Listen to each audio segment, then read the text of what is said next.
Meski hanya bermaterikan pemain U22, tim Indonesia memulai perjalanan di Piala ASEAN 2024 dengan hasil yang menggembirakan.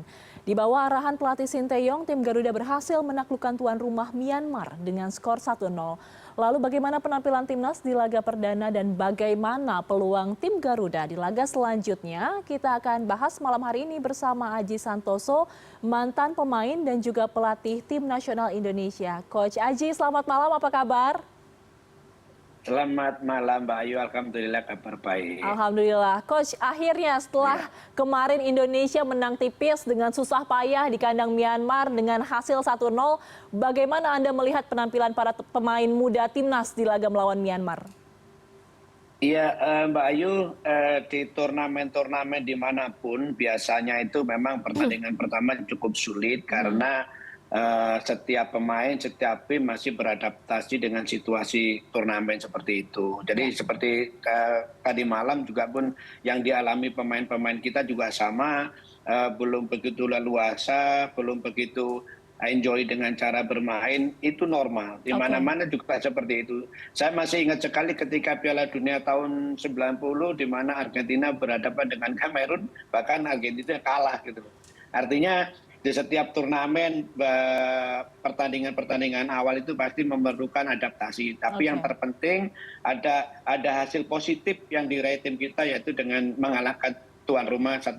Tentunya modal kemenangan ini akan menjadikan kepercayaan diri pemain akan lebih bagus lagi untuk pertandingan-pertandingan berikutnya. Seperti itu gambarannya Mbak Ayu. Oke, Coach Aji, kalau misalkan banyak kritik yang mengatakan bahwa pemain timnas ini sepertinya masih di bawah ekspektasi kemarin bermainnya meskipun menang seperti itu ya. Anda setuju tidak dengan pernyataan itu?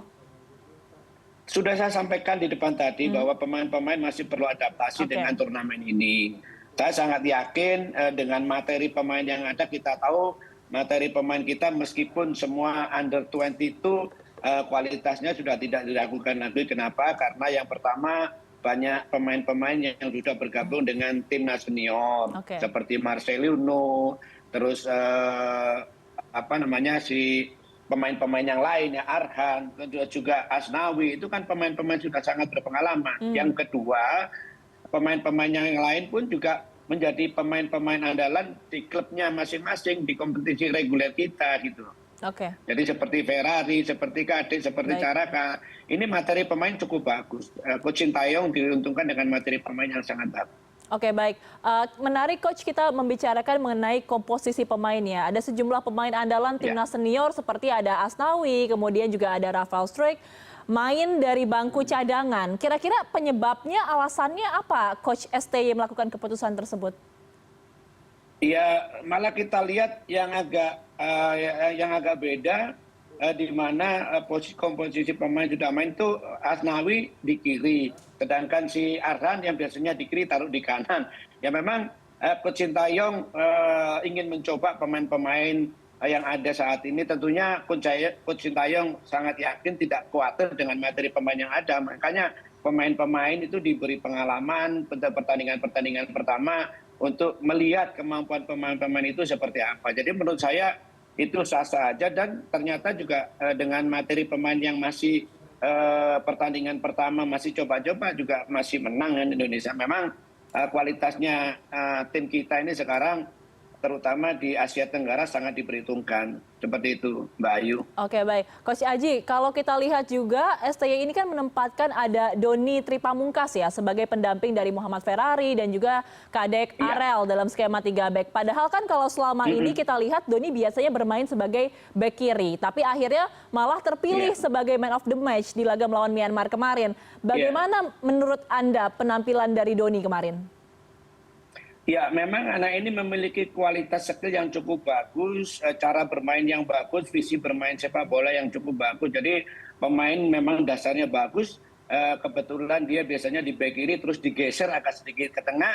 Saya pikir tidak ada masalah karena sama-sama bertahan gitu loh. Hanya saja memang kalau Doni ini di bek kiri akan sering melakukan membantu serangan dengan overlapping, tetapi ketika bermain di posisi center back tentunya tidak seagresif seperti ketika main di BG. Tetapi dengan posisi yang baru ini Doni juga sangat oke. Terbukti juga dia sebagai man of the match karena memang pemain dengan main dengan kaki kiri ini, pemain ini memiliki kualitas yang cukup bagus. Pemain-pemain ini punya masa depan yang cerah, berkembang ke depan.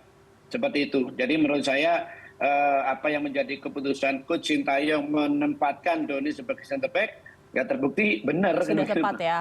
Sudah tepat keputusan dari Coach Iya, STY. betul. Oke, baik Coach Iya. Aji, sekarang kita coba untuk melihat ke depan. Sebentar lagi kita akan kembali melawan Laos di pertandingan ASEAN Cup. Apa yang harus diperbaiki oleh timnas di laga selanjutnya?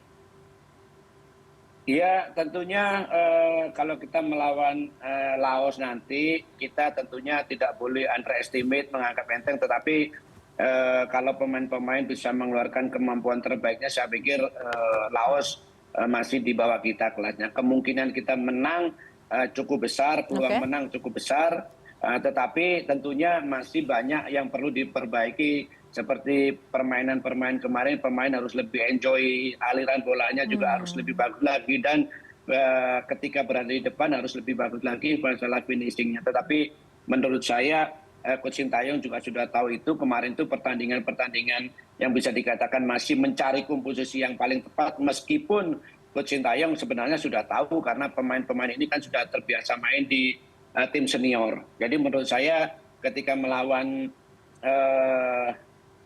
Laos nanti kemungkinan besar pemain-pemain sudah bisa beradaptasi dengan turnamen dan mainnya saya yakin akan lebih bagus daripada pertandingan pertama. Seperti itu Mbak Ayu. Oke, Coach Aji, kalau membicarakan Laos gitu ya, hitam di atas putih seperti kata Anda, harusnya kita lebih unggul ya. Tapi kalau Vietnam nih, ini kan menjadi negara yang sering jadi batu sandungan untuk timnas Indonesia. Apa yang harus dilakukan oleh pelatih STY saat laga melawan Vietnam nanti?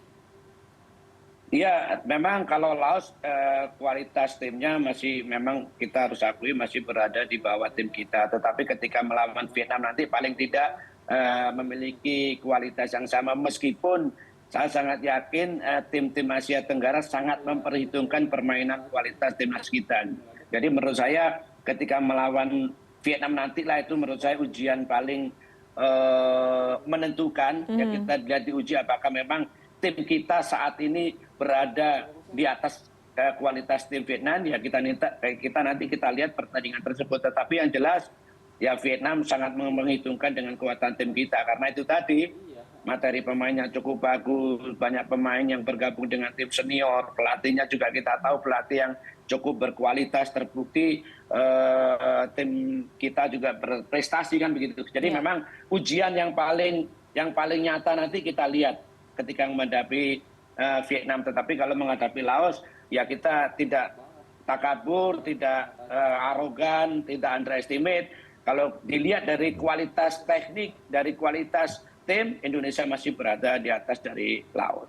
Oke, Coach Aji, kalau kita melihat sejarahnya di Piala AFF atau ASEAN Cup ya, Indonesia ini kan belum pernah menjadi juara, pernah masuk ke final 6 kali tapi selalu kalah seperti itu. Apa kira-kira target paling realistis timnas Indonesia kali ini? Kalau saat ini saya kira target realistis juara sangat realistis. Materi pemainnya sangat luar biasa dan Coach Sintayong sudah tahu persis karakter pemain. Jadi menurut saya dari semua tim ini yang paling bagus menurut saya materinya ada pemain kita. Banyak pemain yang main di luar negeri, Marcelino, terus Mangko Alam, terus Arhan, ya kan? Terus juga pemain-pemain yang lainnya juga menjadi pemain andalan di klub masing-masing. Menurut saya saat ini seharusnya ditunjukkan Indonesia bisa juara di Piala AFF. Seperti itu Mbak Ayu. Kita sama-sama berdoa dan dukung timnas Indonesia semoga benar-benar bisa juara untuk pertama kalinya di Piala AFF atau ASEAN Cup 2024 ini ya. Terima kasih telah bergabung bersama kami. Ada Aji Santoso, mantan pemain dan juga pelatih tim nasional Indonesia. Coach Aji, terima kasih banyak. Selamat malam, sehat selalu. Sama-sama, terima kasih Mbak Ayu. Selamat malam.